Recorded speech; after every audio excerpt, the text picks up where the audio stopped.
regulation. And the third one will be focusing on power to gas techniques. So here is a schedule for today. So the first speaker will be Jann Keller. So Jann, the scene is yours.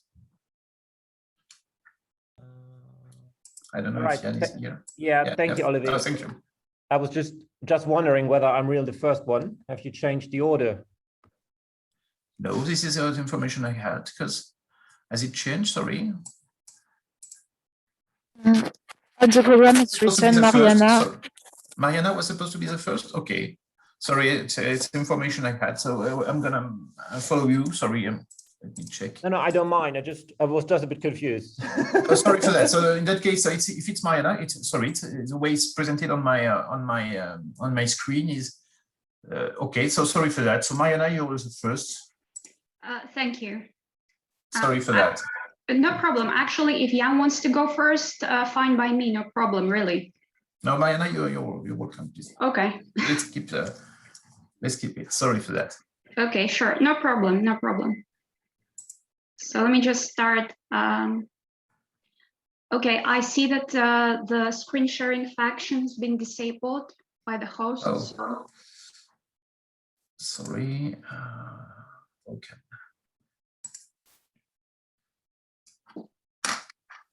Sorry, where is the host?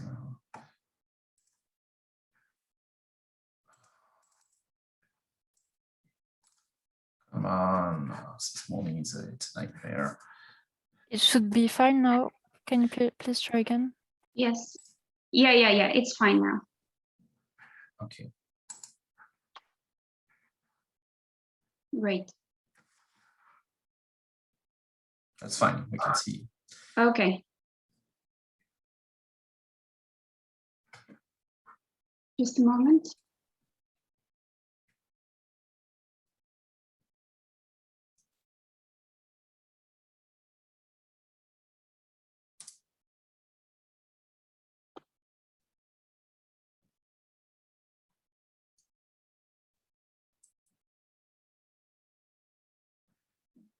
Okay, that should be full screen. Great. Yeah. Thanks. Okay, so thanks a lot and good morning to all.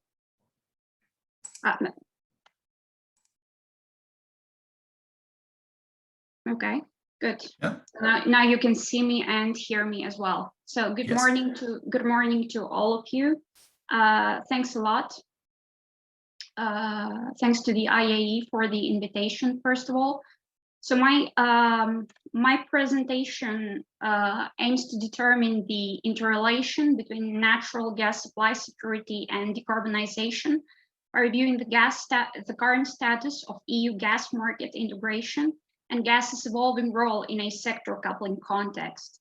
So based on these two independent variables, it will determine if a new EU external gas policy paradigm emerges, which will be our dependent variable. So my introduction will elaborate on the transition from conventional gas market integration to sector coupling, an overview of the key regulatory challenges concerning gas market decarbonization will follow, an analysis of the extent to which securitization will be part of the gas decarbonization process is next, before the conclusions.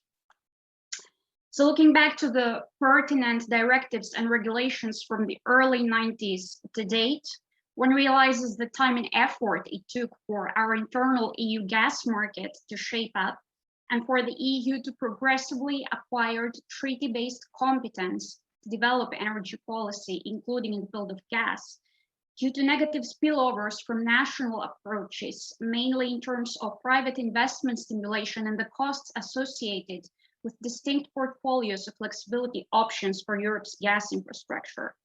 Therefore, EU gas liberalization has been driven by the treaty-based risk-sharing perception of energy security as a solidarity issue and has evolved around interconnectivity and operational transparency. Now, given the scant domestic production, system flexibility is ensured by incentivization of additional imports on every alternative route possible, including LNG, through investment in reverse flow capacity, fostering inter-member state price convergence. Now, the ultimate purpose of diversification is for market-based responses to be triggered in times of gas shortfall so as to ease tightness. In other words, for a well-functioning single gas market to be able to rebalance supply and demand on its own. Now, considering Northwestern Europe's greater integration by reduction of cross-border barriers and timely implementation of gas and gas competition, we may highlight the importance of the extension of the EU gas market acquis to Central and Eastern and Southeastern Europe member states and membership hopefuls. Meanwhile, due to its Paris commitments, the EU has listed decarbonization among the 5 closely related and mutually reinforcing energy union dimensions. What does this mean for the gas sector? Notably constrained incremental capacity and progressive replacement of unabated gas with higher shares of green gases, that is biogas, biomethane, renewable electricity, and natural gas sourced hydrogen, syngas, which according to the Commission's combined evaluation roadmap exception impact assessment for the hydrogen and gas markets decarbonization package, represents some 2/3 of the gaseous fuels in the 2050s mix. So European gas will have to sustain its flexibility in the thick of decarbonization. Now, one of the pillars of energy system integration relates to the greater penetration of decarbonized gases based on the competitive decarbonized gas market.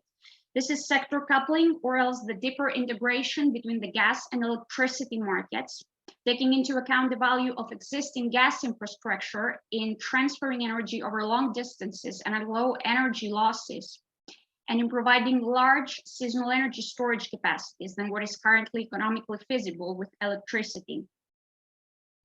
Of course, power to gas in the sense of producing gas by electrolysis, storing it and burning it in a hydrogen-powered power plant on site does not involve any such exploitation of existing gas infrastructure, although it would still arbitrage gas and power prices. However, power to gas installations will likely be close to existing gas assets owing to the safety, security, and size of the latter. Now, once P2G becomes available at network scale, surplus renewable electricity, now often curtailed, can be used for hydrogen production via electrolysis, and this hydrogen can be stored or transported over long distances to be used as such, or to be reconverted to electricity whenever demand peaks by combustion in modified gas turbines.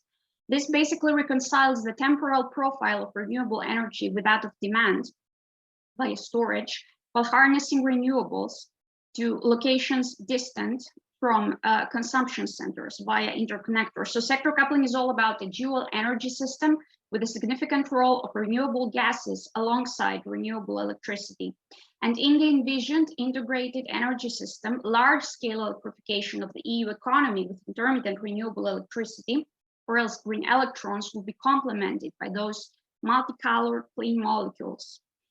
Now, existing gas market regulation through the gas regulation and the gas directive may serve the establishment of the basic future hydrogen market rules in order to ensure sector integration and avoid regulatory silos, hydrogen market fragmentation, and problems at cross-border connection points if we're to assume that a large part of hydrogen infrastructure will be repurposed gas infrastructure. Of course, the 2050s carbon neutrality won't ultimately be met by methane and hydrogen mixtures, meaning that new regulation for dedicated hydrogen networks and their intra-EU ownership may be needed. And let us not forget that even for this blending to occur, optimization of several of our existing centrifugal compressors may be required due to hydrogen's significantly lower molar mass compared to natural gas. Moreover, according to a different perspective also mentioned in the Commission's roadmap, excessive concentration on the natural gas market framework risks hindering large-scale deployment of green gases by triggering path dependencies and consequent lock-in effects. Although we may say that government interventions through, for example, preferential subsidization of green hydrogen or reduction of carbon costs kind of reduce this risk. According to Article 1, Paragraph 2 of the Gas Directive, we may deduce that hydrogen production can be viewed as subject to the directive in what concerns blending into existing gas infrastructure, insofar as the legal standard for the maximum allowed concentration of hydrogen is not exceeded, although this is clearly not the case for pure hydrogen networks, and cross-border trade and injections of biomethane into the gas infrastructure is also subject to the directive. Now, even in this case, due to the decentralized upstream sector in green gases, largely ruling supply security considerations out, each of the principles of the existing framework will have to be tailored to the particularities of this newly emergent market. The Commission's hydrogen strategy does a certain rudimentary groundwork for this, foreseeing light gas regulations set to govern a liquid market featuring euro-denominated transactions in hydrogen. The strategy prioritizes renewable electricity source hydrogen, which could indeed take hold if higher methane prices are coupled with lower solar and wind costs. Of course, tenders for carbon contracts for difference, a downstream sector demand stimulating scheme also proposed by the strategy, which could be adopted as part of solutions such as the carbon border adjustment mechanism, could equally mitigate risks for low carbon hydrogen investments if we're to assume that these will be less expensive in the medium term, until upscaling of electrolyzers, the case of gigawatts, is achieved. For instance, a Sciences Po study explores CCFTs based on a long-term contract between an investor and a public body, which would compensate the price difference between fossil-based and clean hydrogen production, basically by paying the difference between a mutually agreed CO2 strike price and the EU ETS carbon price. Now, regarding distinct regulatory questions, the strategy emphasizes the need for non-discriminatory third-party access rules to reduce the undue burden on market access. Regulated TPA would, of course, be relevant in cases of gas, TSO or DSO operated P2G installations. Let us not forget that under the Electricity Directive, electricity network operators are allowed to invest in P2G as part of their involvement in energy storage activities. At stake here is if electrons to molecules conversion can be considered production, and if hydrogen storage can be considered a trading activity once hydrogen is designated for re-electrification. Now, should P2G be deemed network infrastructure in line with the reverse energy conversion logic of a gas-fired power plant, then operators will still have to maintain their role as neutral market facilitators. Nevertheless, given the high capital and financing costs of this nascent technology, time-limited derogations from ownership and bundling could be granted. Even under gas TSO or DSO involvement, open access on injection of different gases into the main grid will have to be ensured, provided technical standards are met. Overall, such activities should preferably be developed under market conditions by gas producers or suppliers and not by regulated monopolies. But operators will be equally entitled to participate as long as NRAs can verify the lack of market-based investment options over the horizon. And in doing so, they should not exploit their positions with regards to ownership or operatorship of such installations, unless now temporary exemptions are granted. An alternative model could be for the TSO to own the electrolyzer, but not the production capacity, which would be auctioned off to the market in line with the logic of LNG regasification capacity auctions. No matter which of the two models prevails, or both of them as a matter of fact, the right balance will have to be struck between compliance with sectoral rules and a market-based approach throughout the development of a backbone of low and zero carbon hydrogen investments. Now, the strategy also discusses the need for a comprehensive terminology and EU-wide criteria for hydrogen certification. Guarantees of origin prove the greenhouse gas emissions during the production of green gases and enable an economic valorization. They're thus needed for green gases to become tradable commodities, as from a trading standpoint, establishment of a market in green gases, regardless of origin, is supported via them. It is thus important to safeguard guarantees intra-EU interoperability and conversion from one carrier to another. The recast Renewable Energy Directive focuses on support and targets for biomethane and renewable electricity sourced hydrogen and their guarantees of origin. And for the latter, the question is if the EU has or will have agreements with third countries, according to Article 19.11. As with the electricity market, standardization of guarantees of origin with a view to inter-member state trade, imposition of fuel mix disclosure obligations on gas suppliers, and possible development of a gas residual mix methodology if guarantees of origin are to remain a voluntary scheme, are all issues for consideration. And finally, if we're to distinguish between renewable and normal guarantees of origin, it would be interesting to see where in the EU legislation would guarantees of origin for natural gas sourced hydrogen and the respective international agreements, perhaps with a taxonomy set, greenhouse gas threshold would fit. Now, definition of cost reflective tariffs between internal and cross-border flows could emerge either from a revisited recast Renewable Energy Directive or gas legislation. Now, it is true that high tariff levels risk hindering large-scale decarbonization by reason of subdued consumption and scarce operator revenues. So market participants are entitled to a clear picture of the whole system price signals, including alignment needs between gas and electricity grid tariffs.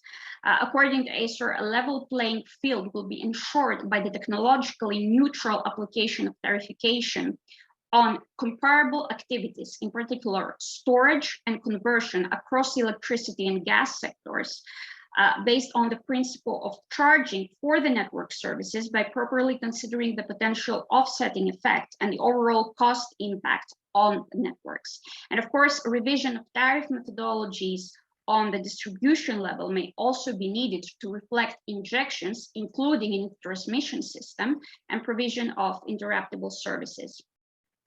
Finally, regarding pure infrastructure planning, the creation of a new infrastructure category in the proposed 10-year revision called smart gas grids opens the door for the so-called future-proof gas investments able to accommodate biomethane or hydrogen later on. TYNDPs are admittedly the only scenario building process common to the ENSOs, but given that in a less concentrated energy system, DSOs would also be involved, greater participation by the EU institutions would possibly avert, a TSO-DSO conflict of interest. For example, just like ACER is suggesting to do by undertaking approval of the CBA. Now, to kickstart innovation for smaller scale projects at the NRA level, it would be preferable to implement dynamic regulation approaches, such as the so-called regulatory sandboxes, while collaborative support by multiple member states of specific innovation projects as important projects of common European interest based on Commission set standards is now also possible. Let's now briefly examine the security outlook. So until the gas decarbonization policy components are specified, conventional gas market integration at both the software and hardware levels has to be completed towards 2030.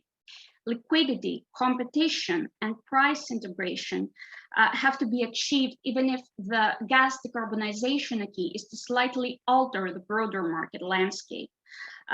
Ensuring price arbitrage and union-wide supply security will be equally important for a single market in green gases. And as the EU has to guarantee access for green gases into existing gas infrastructure, completion of unbundling, as several of our TSOs are still part of vertically integrated undertakings and have opted only for functional unbundling, far-reaching implementation of third-party access, prevention of tariff pancaking, and competition will all be vital, especially in poorly liberalized markets in CE and SCE, in order to make sure that there is a level playing field for all those market actors wishing to get involved in a decarbonized gas market, and in order to limit the benefits, the benefits of coupling within the more extensive single EU market in electricity. And at the hardware level, Abolishment of PCI status of gas PCIs featuring in the current list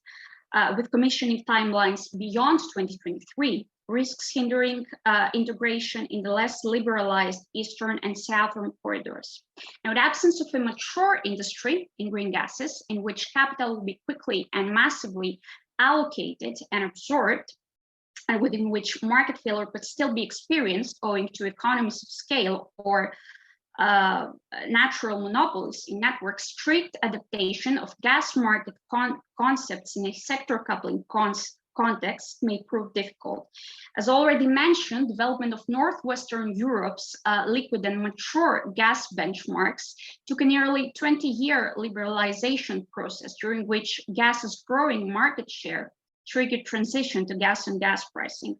Regulation would certainly be conducive to attracting market participants, provided it is combined with a simultaneous development of a physical market servicing an established supply-demand infrastructure. Now, gas versus hydrogen price comparisons are generally of limited value due to the differences in monetary and calorific values between methane and hydrogen. But as long as we have clear definitions of the different hydrogen technologies, their trading, storage, and transport, emphasis should be placed on the early stage regulation of gas on gas competition, during which clean gas feedstock will still be scarce. Overall, the EU could profit from global trades in green gases, including via repurposed LNG plants, if cost differences between in-sourced and imported green gases become a central consideration. Biomethane and hydrogen objectives of the EU's key existing and prospective external suppliers are further analyzed in my IAEE working paper cited in my extended abstract. But what we could say here is that production locations, transport technologies, distance from and infrastructure at reception points, and availability of demand hotspots in Europe able to fulfill hub functions will determine which countries will assume biomethane or hydrogen exporting roles and will sustain gas market comparable dynamics, including the likelihood of geopolitical confrontation. In this context, a commonly expressed argument is that of the transition from securitization to decarbonization due to the localized small-scale feature of green gases. For instance, biomethane plants in the EU are connected at the distribution level, while existing regulation does not provide for decentralized injections. And hydrogen will be initially limited to local industrial clusters. However, supply security is in reality not left out of the picture, as shown by the Council conclusions for the European hydrogen market, identifying an opportunity for the EU to enhance its supply security by lessening import dependency and by diversifying import options. And this actually ties in well with Hydrogen Europe's vision regarding the installation of 40 gigawatts of electrolyzers in the EU by 2030 and a further 40 gigawatts across Ukraine and North Africa by the same year, which are also prioritized by the strategy under the Eastern and Southern Neighborhood umbrella. The Commission moreover associates the external dimension of the Green Deal with comparable efforts from the EU neighborhood, within which member states share common electricity and gas infrastructure through, for example, the Green Agenda for the Western Balkans and the Energy Community Treaty. Therefore, sector coupling does curtail the EU's vulnerability versus supply disruption, but insofar as third country imports of biomethane and hydrogen remain on the table, the EU will maintain the rule-based market approach of its external energy policy via both soft law instruments and hybrid energy governance formats. And to conclude, transposition of the rationale and principles of the existing natural gas regulation to a state of play within which clean electrons will be clean molecules, will be complementing green electrons, and the exploitation of existing gas infrastructure to manage the intermittency of renewable generation and to accommodate progressively higher shares of green gases towards and beyond 2030 will bring the EU's gas market integration to a whole new level. The absence of a mature industry in green gases will, of course, complicate the transposition of most of the gas market concepts that we discussed, as well as the establishment of a traded market in green gases.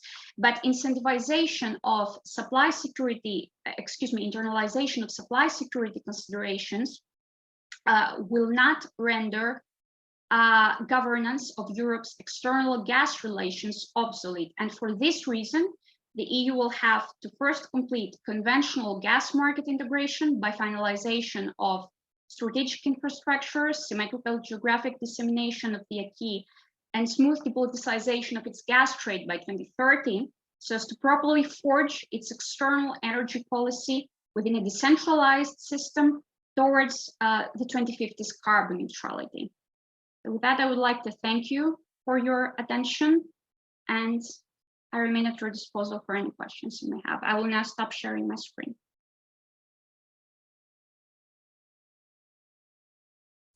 Many thanks, Mariana, for this very interesting presentation of the EU framework and how the EU regulatory framework has to evolve to accommodate the rise of green gases. Maybe some of the attendees have some questions regarding your very comprehensive presentation.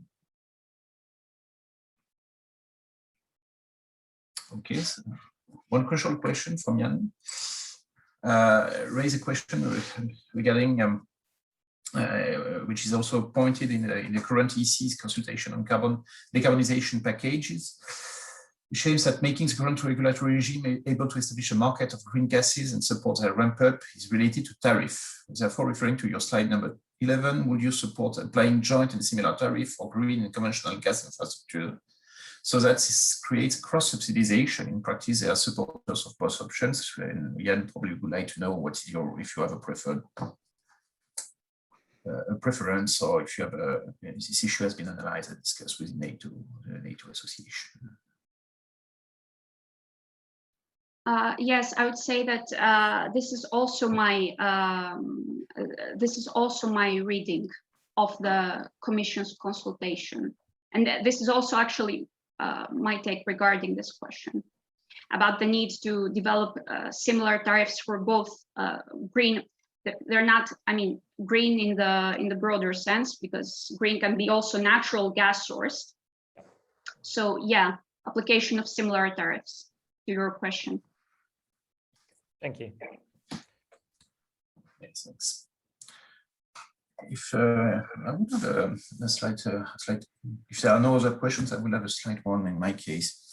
I understand that, well, my understanding is quite limited because I've not worked directly on power to gas or green gases, but I'm wondering that the tariff structure that we have inherited for gas infrastructure predates obviously the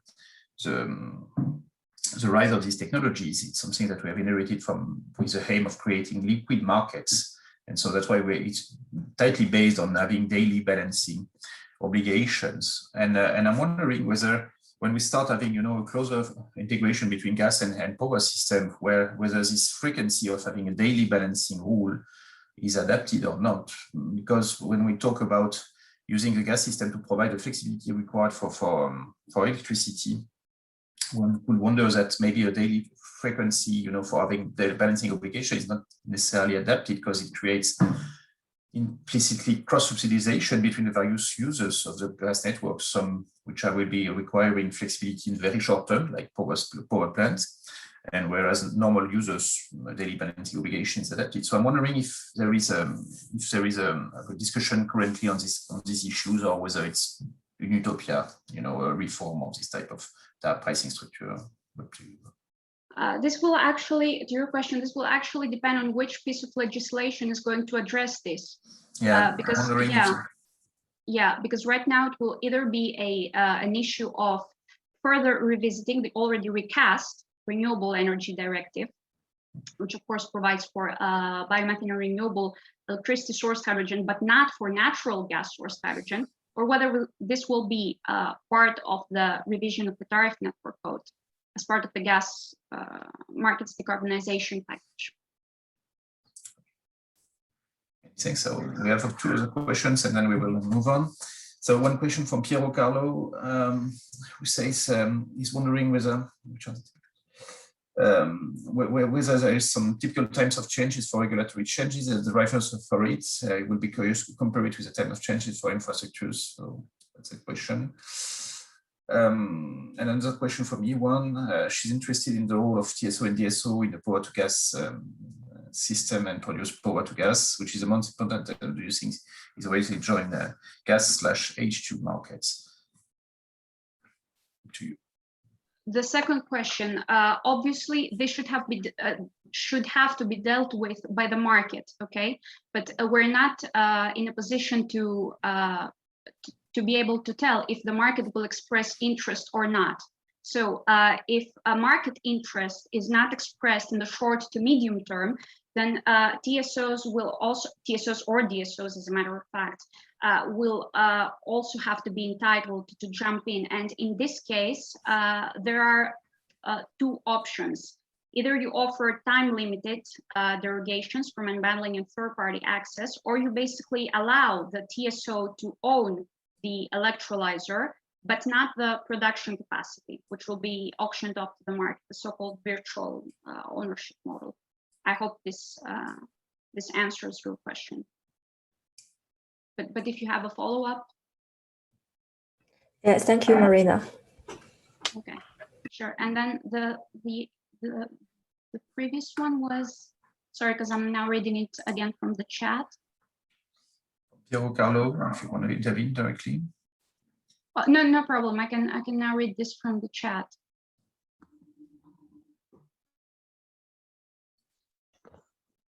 Yeah, well, this is not possible to tell right now, because currently there is no market, in the sense that we're not sure of the demand, so as to be able to tell what kind of infrastructure is going to be needed and where. We're still on the stage of creating pilot projects, mostly at the NRA level. So I guess that by 2024, we will be able to have a clear picture of the time frame during which regulatory changes are going to be needed, based on the life cycle of those assets, because we currently have no established physical market. Okay, thank you. And for anyone who wishes to send me any follow-up, my email address is, of course, at your disposal. Many thanks, Mariana, for this excellent and comprehensive review of the EU regulatory framework. It's now time to move on to our second talk. This morning, we're going to have a talk titled Competition, the Revenue Cap Regulation with Efficiency Benchmarks, Tariff-Related Incentives for Gas Transmission System Operators in Merged Market, and with a talk given by Jann Keller from Gastransport North. Jann, the floor is yours. Yes, thank you, Olivier. So hopefully you're able to see the presentation. Not sure. Are you already? Yeah. Can you already see the presentation? Not yet. Not yet? Okay. That does something right now? No, you shared your screen with the icon on the bottom, at the bottom? Yeah. I did. Okay, that's weird then.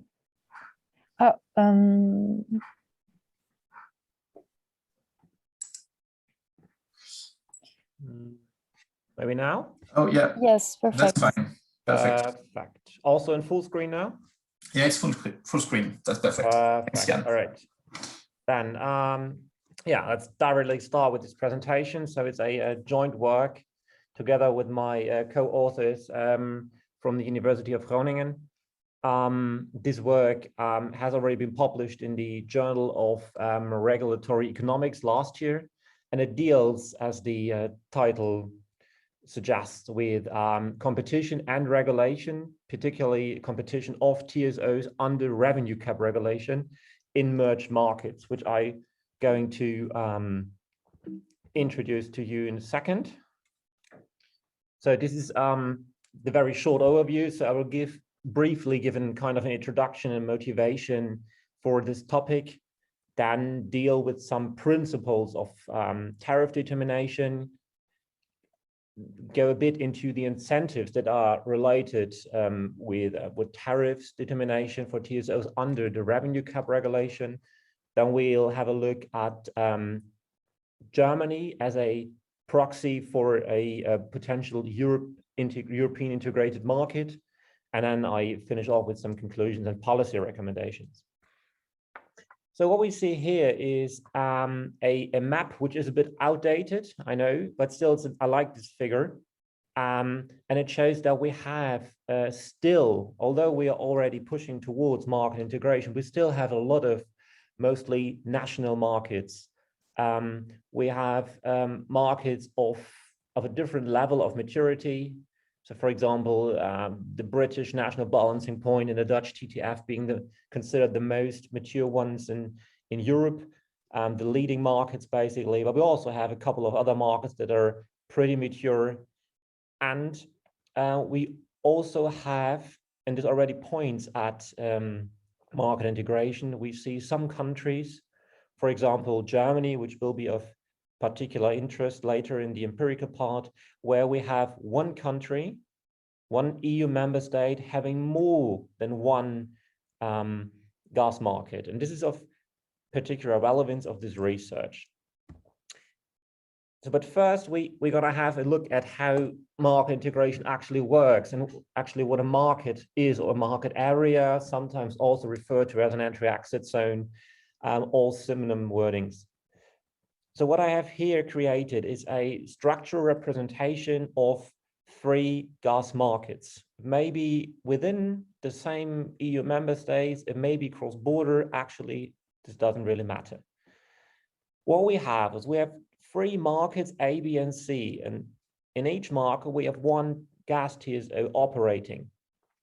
And based on the infrastructure of this TSO being a backbone of wholesale markets, we find a virtual trading point, a hub, a market within each of these market areas.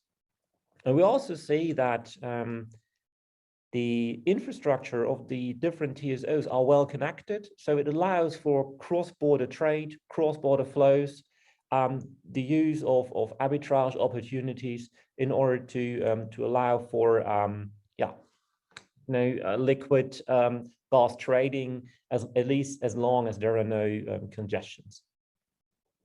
But these are single markets. They may be considered integrated if they really have a liquid connection, but a real market integration is what happens here.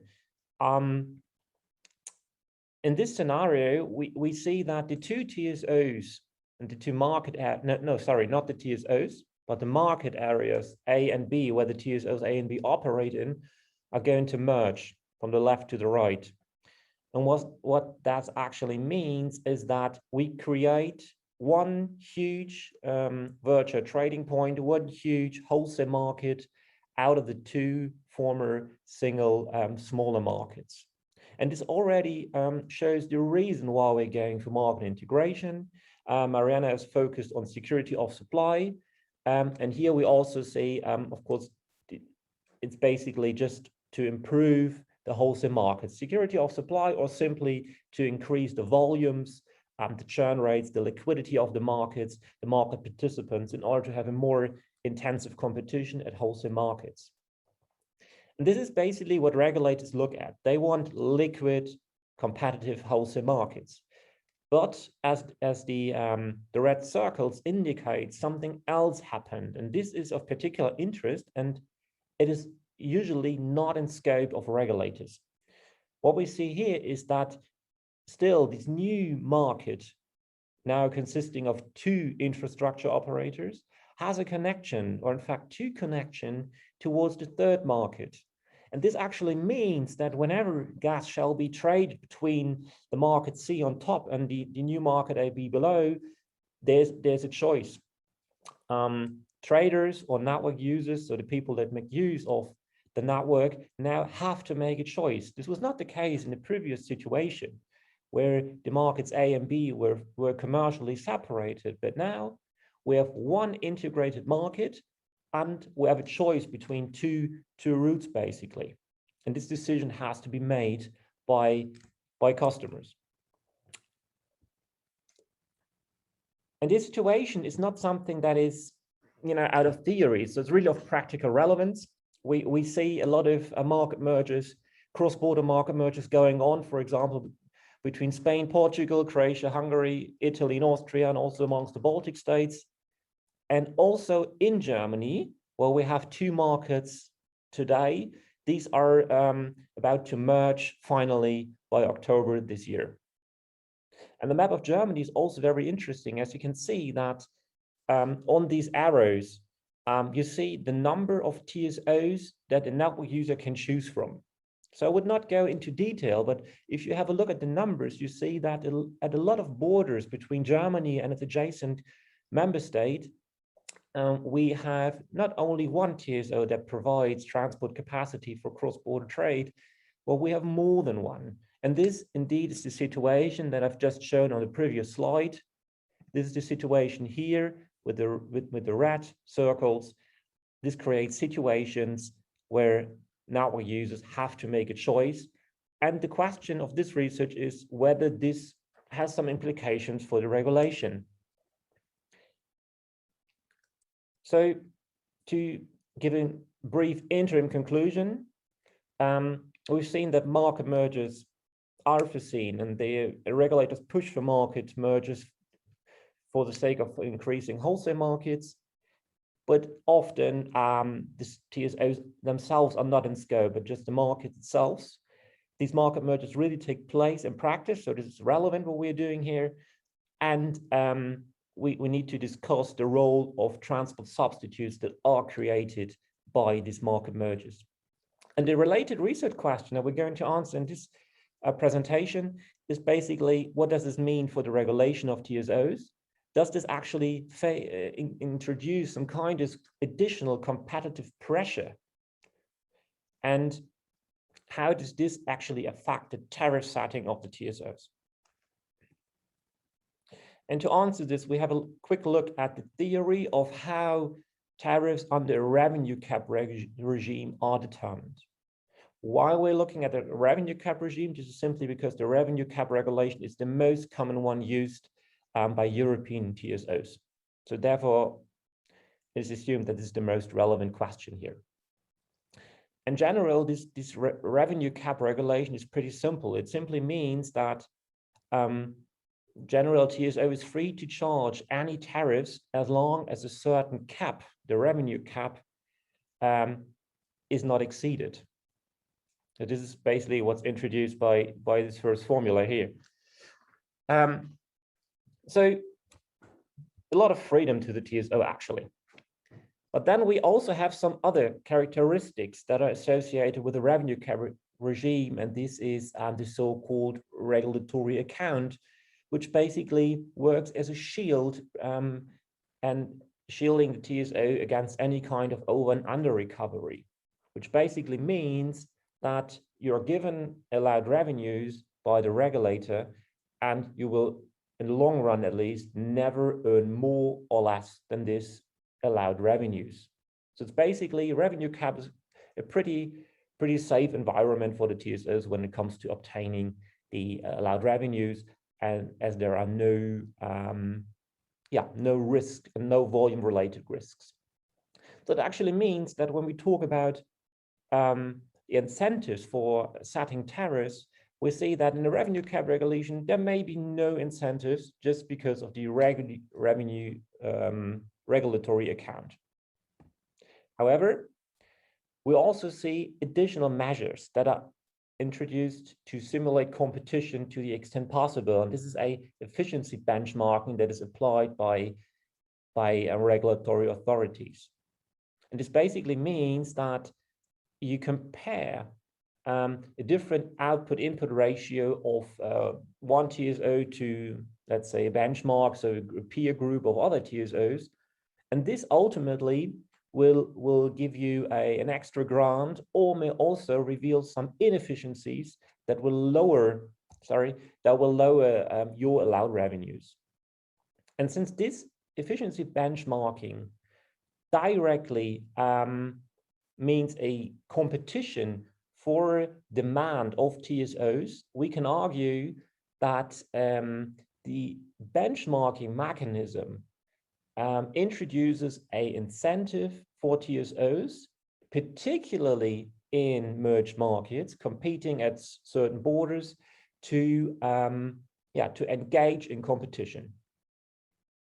And therefore, as an hypothesis derived from this, we assume that the tariffs at this multi-TSO borders, so at borders where more than one TSO is active, are actually lower as compared to borders where we only see one TSO offering capacity, since there are no substitutes and hence less competitive pressure. This is the idea. And we are going to analyze this empirically, making use of a panel analysis covering the German market as a proxy for Europe, basically. We see that we have quite a balanced panel. So we have almost 44% of borders where only one TSO offer capacity, and we have 65% of borders where more than one TSO offers capacity. So pretty balanced, which is pretty good. So it allows to obtain some nice results. The model itself is displayed here, and what we're doing here is we estimate the tariffs at a particular border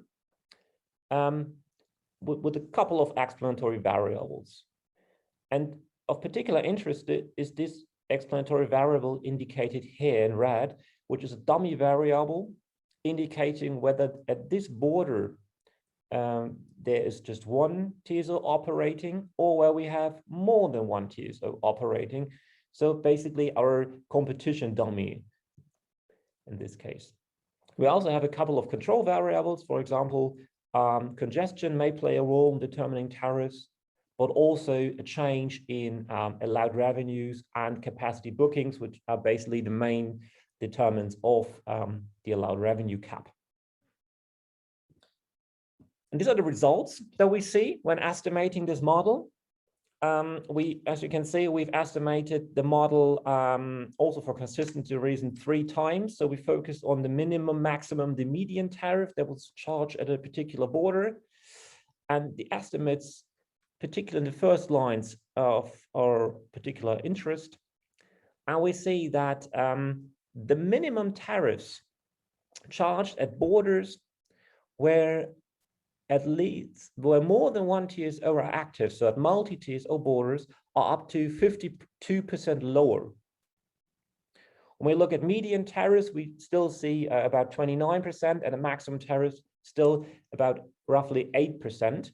So that means that our hypothesis that TSOs in a merged market under revenue cap regulation appear to be reacting to substitutes that are created by the merger by lowering the tariffs.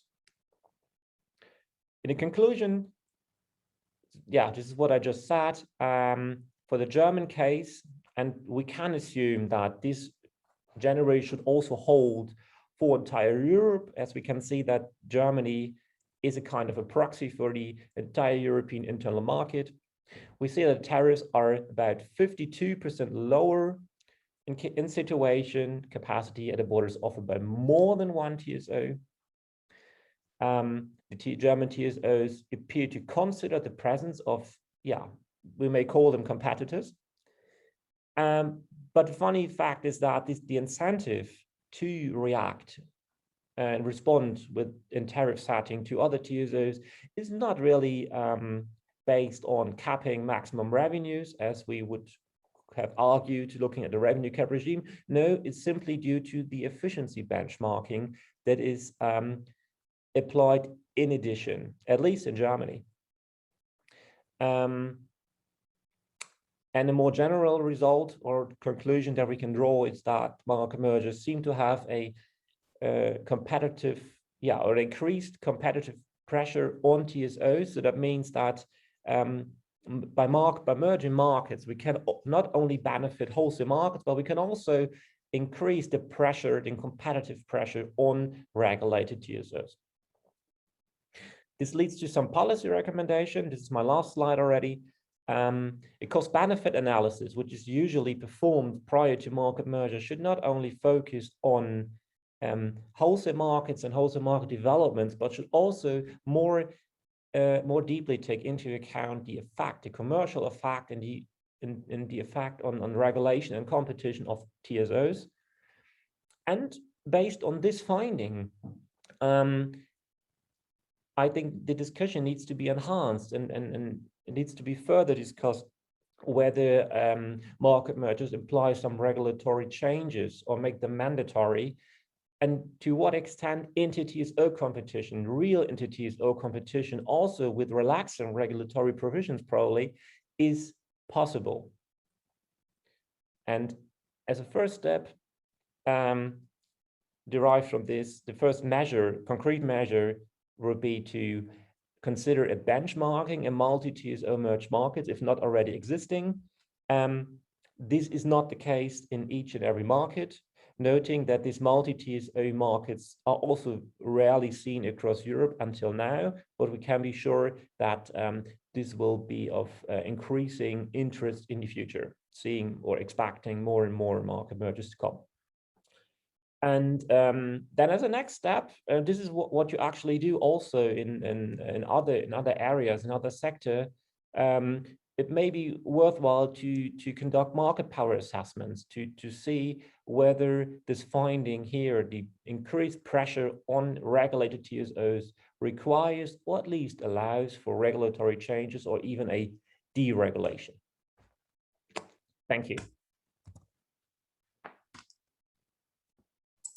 Well, thank you very much, Jann, for this very interesting talk on a complex subject, because usually when we talk about TSO, we talk about monopolies and not competition. Yeah. So that's very interesting to see that you change the perspective somehow. So I'm sure that it should attract many, many questions from the audience. Do we have some reactions?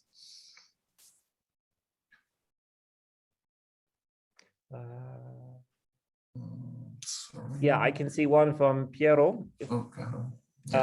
So which was the historical reason for the shape of these gas markets.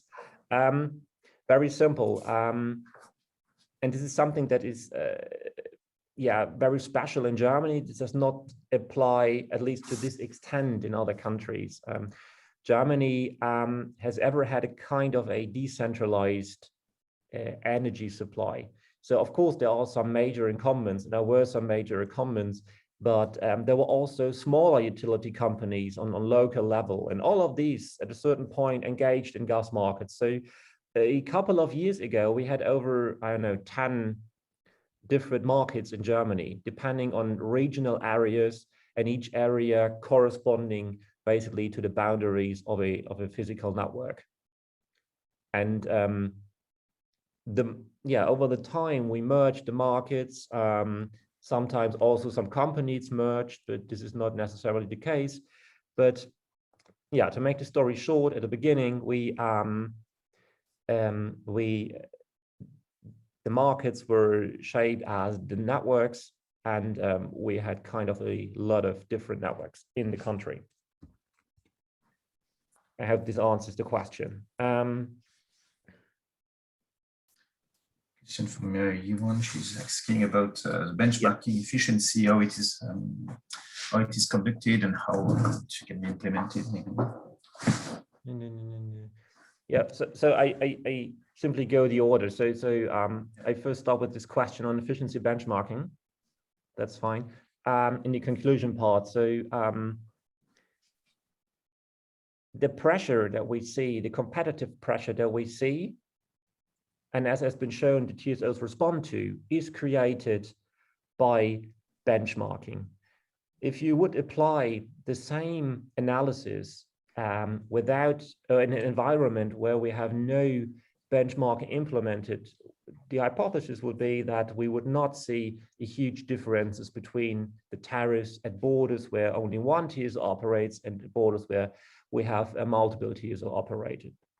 Unfortunately, we cannot control for this as we do not have the data, as we do not see a market in Europe that really has the same characteristics as the German one, but it's just lacking the efficiency benchmarking. So it is just a guess, an assumption, a hypothesis that we can derive from theory. But on the other hand, there are countries that still, no matter what regulatory regime is applied in general, do not apply a benchmarking at all. I know, for example, that the Dutch regulator is very keen on getting data from the German regulator in order to apply a benchmarking to the Dutch TSO.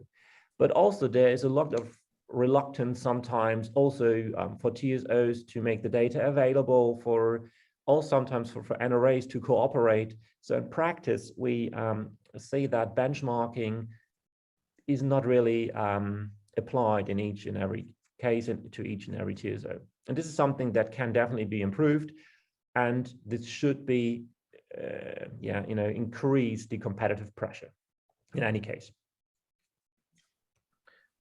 Then I take the next question from Mariana, looking at the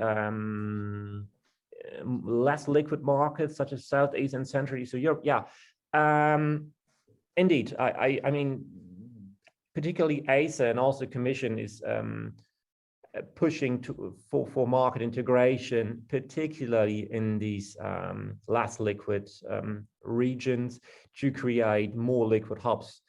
So I can imagine that this indeed is also of particular interest for these areas. So the fact that Austria and Italy are talking about a merger does not mean that the more Eastern countries are not involved in this discussion.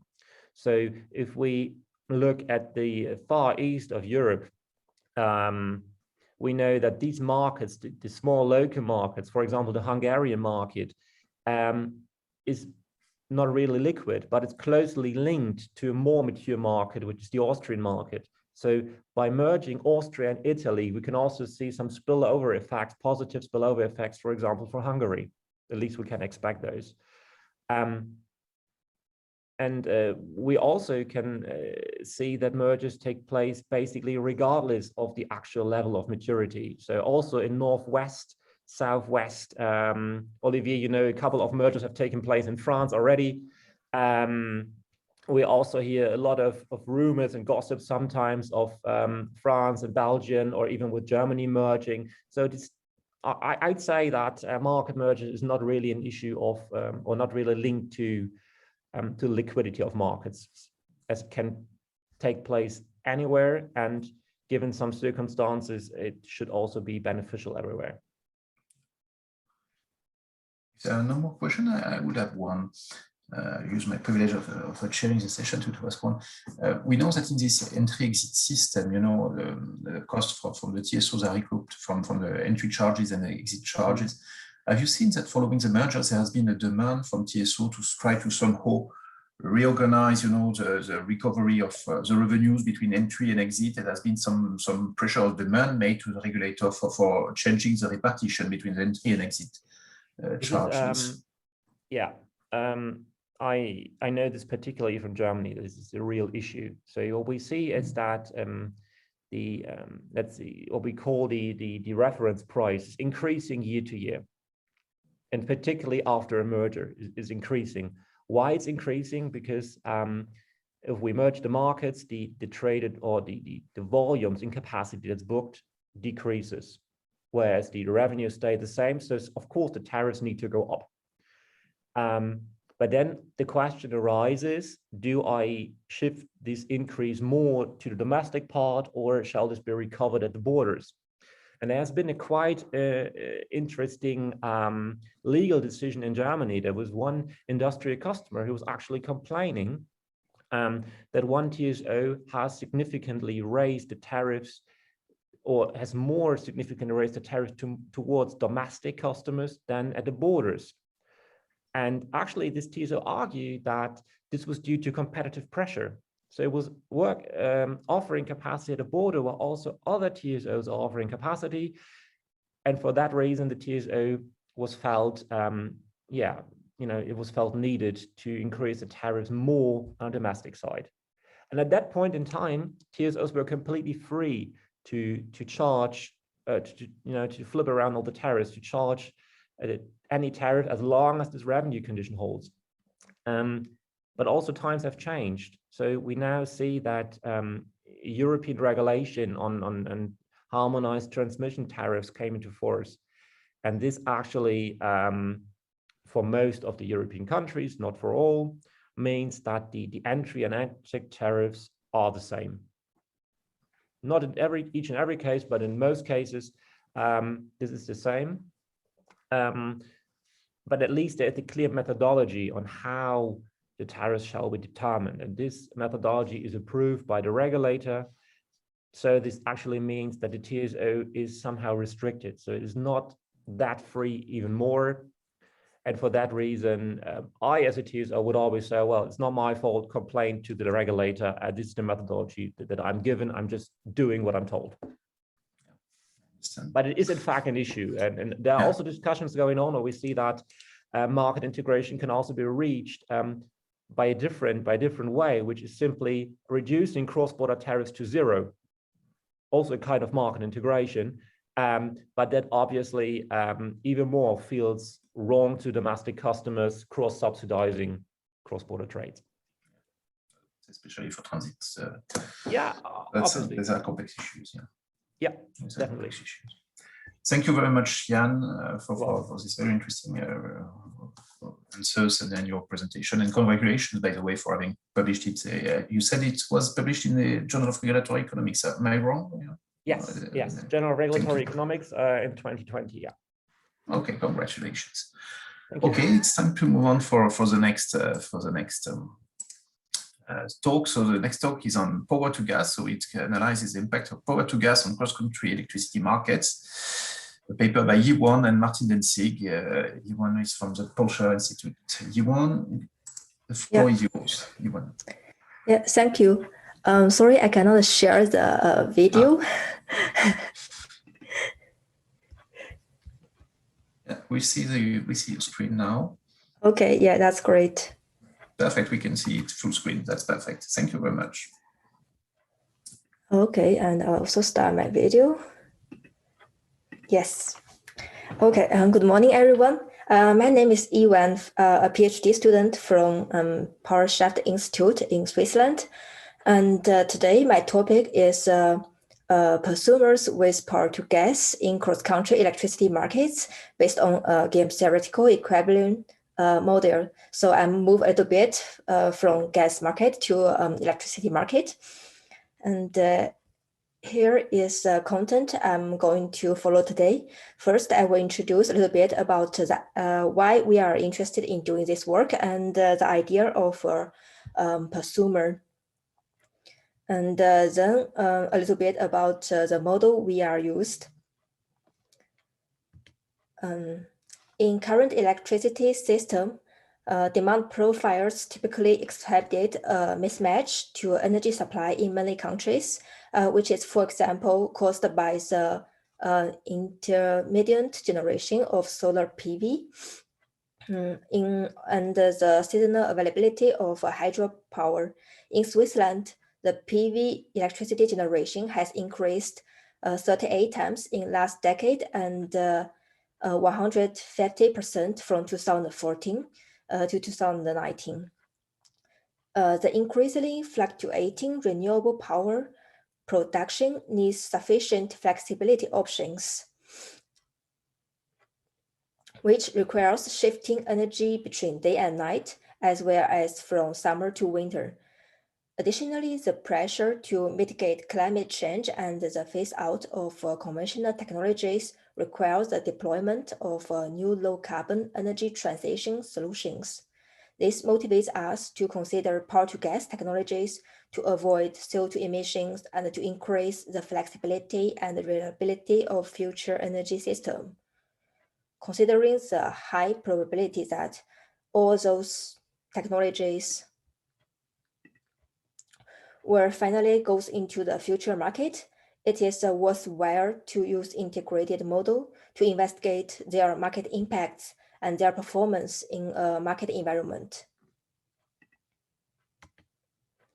So what we are interested in here is in the market, we want to know how electricity markets drive the operation of power to gas technologies of different players, how electricity, so it's like which technology does it choose for the player, and when to use its technologies, in which hour or in which season.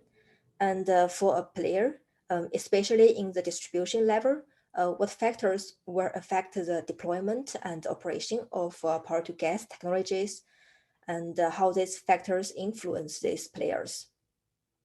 Also, we want to know in return, we assume that in 2050, if electrolyzer, fuel cell, or other power to gas technologies, the operation cost or invest cost can be reduced to a competitive level, and the zero emission target is constantly limited. What would be the impact on the power to gas if it is spread, if we have a lot of players with power to gas technologies in the market? And here I just show a typical prosumer players of multiple energy system. Here we're considering electricity and heating. So from the generation side, we have PV or run-of-river, and the core part would be the electrolyzer, and we have a fuel cell to provide electricity and heat to the household. And from the storage side, we have a battery to store electricity, and we assume a hydrogen tank to store hydrogen produced from electrolyzer. In our design, that the heat can be provided from either the fuel cell CHP plant, or we also design a heat pump here to provide heat. If it is not enough, the missing part can be provided from a outside heat supplier. This prosumer idea is very universal and flexible. For different situation, different technology package can be added, and different market it can choose to join in. For example, it can choose to join not only day-ahead electricity market, but also intraday electricity market or capacity market. And it can also join in the gas market, heating market, or even the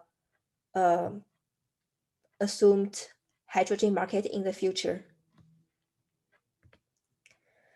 And our work would be based on an existing model, which is called cross-border electricity market model. It is an optimization model. The objective function in the model is to maximize each player's profits subject to technology constraints. And Nash-Cournot mechanism is implemented as well, which means that Cournot means players decide to invest or operate independently of each other and at the same time. Nash means that no players can get more profits without hurting others. And from the input side, we have technologies, capacity availability, and marginal generation cost, the transmission line capacity between countries, for example, between Germany and Switzerland. Here is output that we can see the impacts and the change of market signals like prices and volumes. We can see how players want to behave in the market, which technology and how much they want to produce. And in this model, we also allow new technology investment. So if the players think that it is more profitable to invest a certain amount of capacity so that they can produce more to get more benefits, then it can also do some new investments. The main settings of BEM is as follows. We have originally 5 country players Austria, France, Germany, Italy, and Switzerland. So basically it is about Switzerland and its surrounding countries. And now in the model, we have also some prosumers with power to gas players. The time slices for this model is 4 seasons with 24 typical hours for each season. So in total, we have 96 hours. And from the technology side, we provide multiple supply technologies. For example, the conventional side, we have coal, oil, gas, nuclear, and hydropower plant. And from renewable, we provide PV, wind. And here we add some new power to gas technologies, electrolyzer, fuel cell, and fuel cell CHP, hydrogen tank. And for the country player, we provide underground hydrogen storage. And we also allowed import and export of electricity between countries.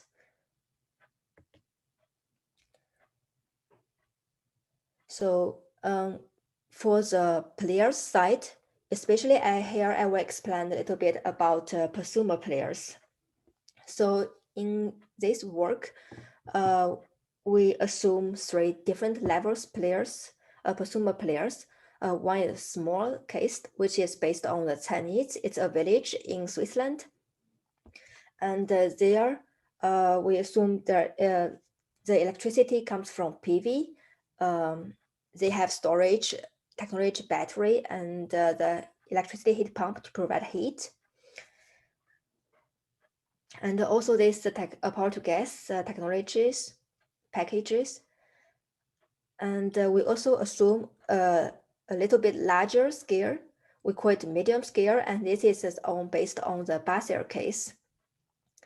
And the difference between the small scale and the medium scale is that in the middle scale that we provide an additional electricity generation source, the run-of-river.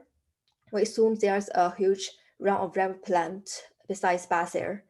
And in both small and medium cases, the prosumers players have to pay for the distribution grid fee and are subject to distribution line capacity constraints. But this is not existed in the larger scale, the national level. So in the national level, that the players do not to pay the capacity constraints and the grid fees. And in the national level, we also consider 2 different situations. So one is the normal one that we have one country player, all plant technologies, including the normal generation plants and the power to gas facilities. And we also provide a separate player to say if we have a new player in the market, the traditional players, they own all the normal generation plants, and the new player who comes into the market, for example, a new institute or a new organization that they own all power to gas facilities. And for the time slice, we assume that what will happen in today, year 2030, and in year 2050. But today, due to the time limitation, I will only show the results that we have in 2050, the zero emission scenario. And here is a small scale, the Chinese case, that we assume there is a pilot plant with a 0.1 megawatt electrolyzer. And in 2050, and this is a case that we don't have direct hydrogen selling. We don't introduce a hydrogen market here. We see that in the first graph, the left axis is the hydrogen generation from the electrolyzer, and from the right side, this is the market prices in Switzerland from the day-ahead electricity market. And we see that in 2050, when price is lower, we have electrolyzer to produce produce hydrogen, sorry. And from this picture lower is the pathways of where this hydrogen goes to.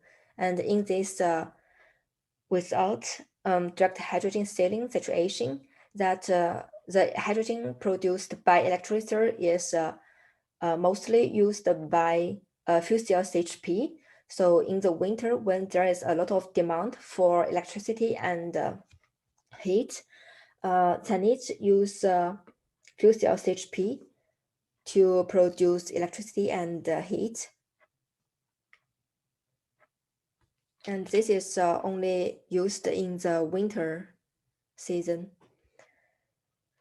And on this part, I show the storage technologies, the stored energy in both hydrogen tank and the battery. The blue one is the usage of the stored energy of a hydrogen tank, and the red one is the battery. So we see that the battery shows more or less a daily pattern, and the hydrogen tank shows more or less a seasonal pattern, so that in the spring and the summer, it starts to charge.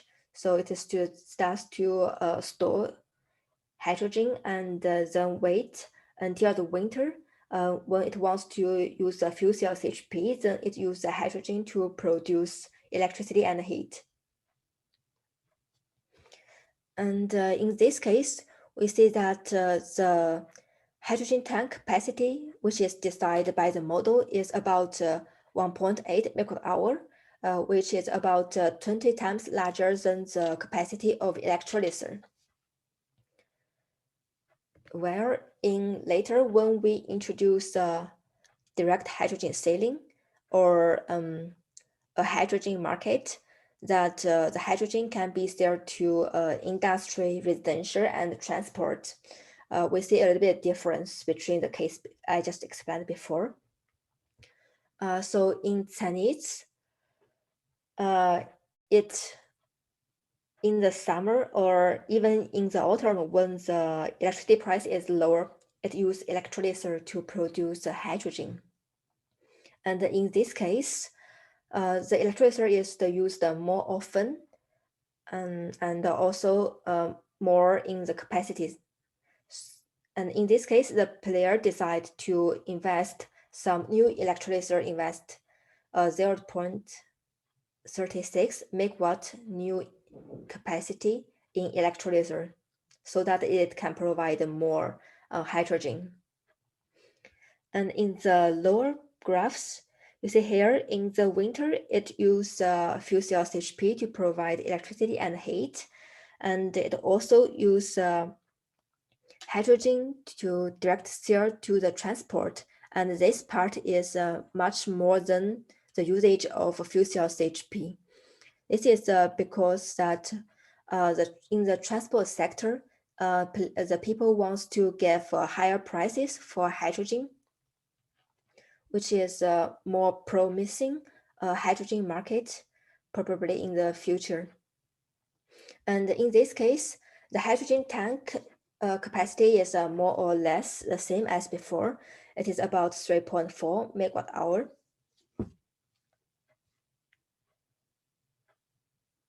And this is a middle case, but due to the time limitation, it is more or less similar with the one before. I will just skip this part. And in additionally, we also investigate a little bit about the impacts of what factors will influence the power to gas technologies operation in this player. And in Chinese, as is a very small village, so in this case, we only consider distribution grade fee. We see that basically in both without direct selling situation and with direct selling hydrogen situation, we see that with the increasing distribution grid fees, the generation of power to gas facilities increases, which indicates that maybe power to gas can provide a more stable or more secure supply for such a village player. And in the medium case Basel, we consider both the influence of grid fees and the grid capacities. And we see that when the grid fees increases, it also the generation of power to gas facilities increases.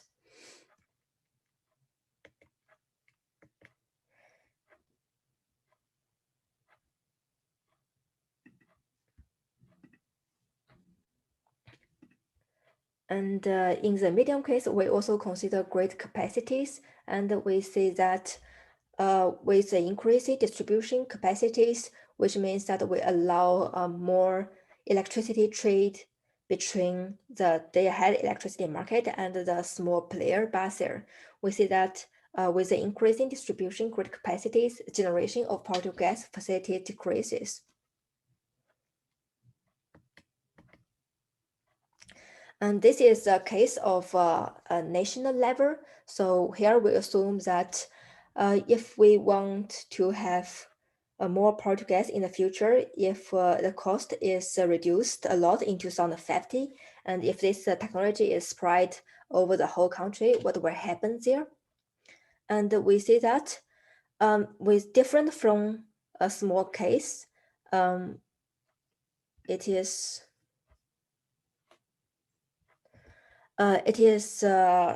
different that in the winter, the fuel cell CHP is not used. This is because that in this model that from the national level that no fixed local demand has to be satisfied, and the demand is elastic with prices. And in this reason that in the winter, it seems that a country player is more willing to reduce their load, reduce their consumption, or do more trade between countries. For example, import more electricity from Germany or Austria instead of use fuel cell CHP or fuel cell to do the energy seasonal shift.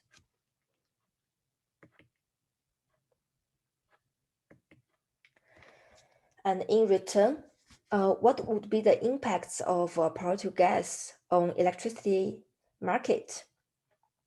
Before we talk about a little bit about the impacts of the market on the small players, and now I want to talk a little bit about what's the impact of power to gas in the wholesale market.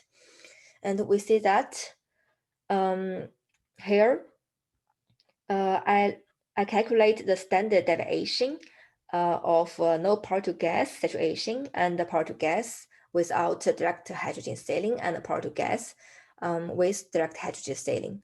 And we see that in general, with power to gas, the standard deviation in the countries decreases.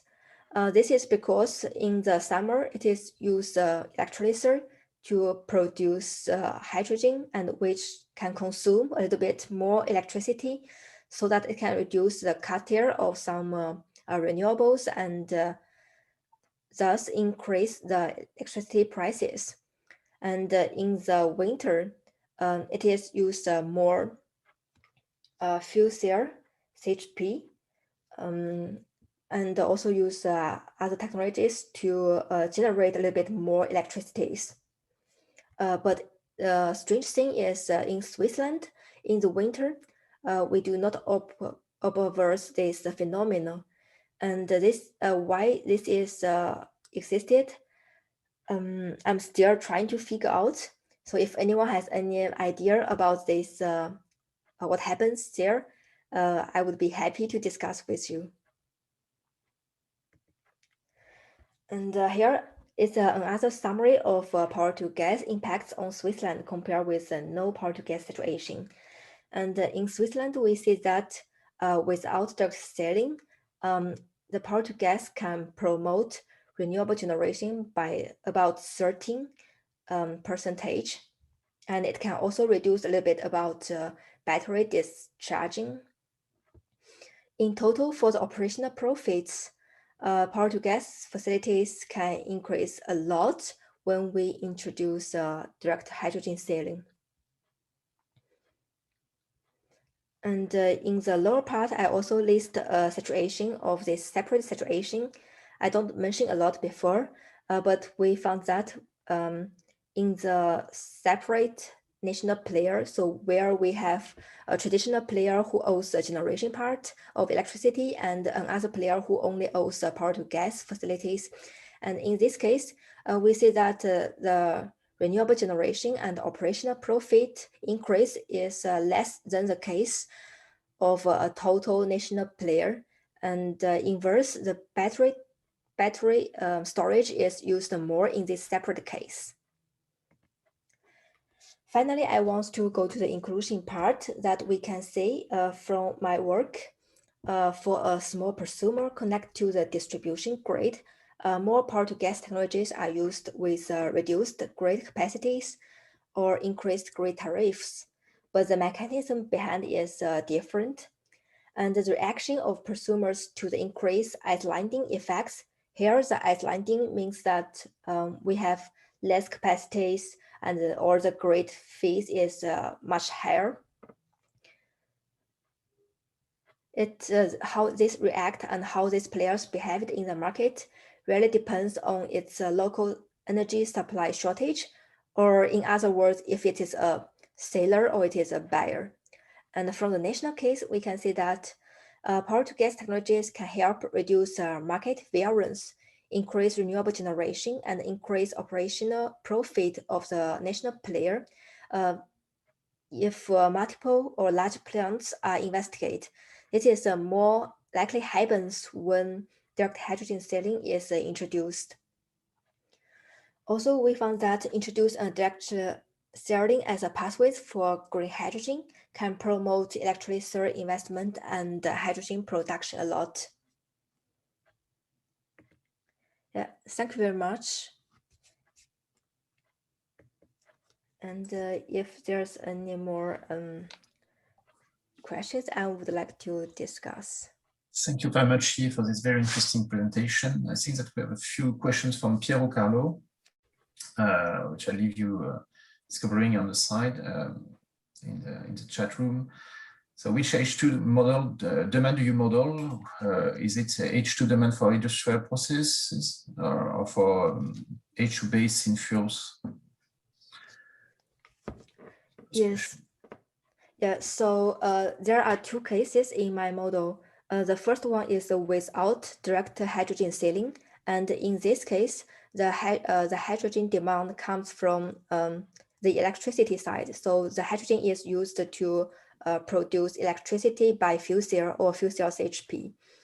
And in other case, when we have direct hydrogen selling, then the hydrogen demand comes from either residential sector, transport sector, or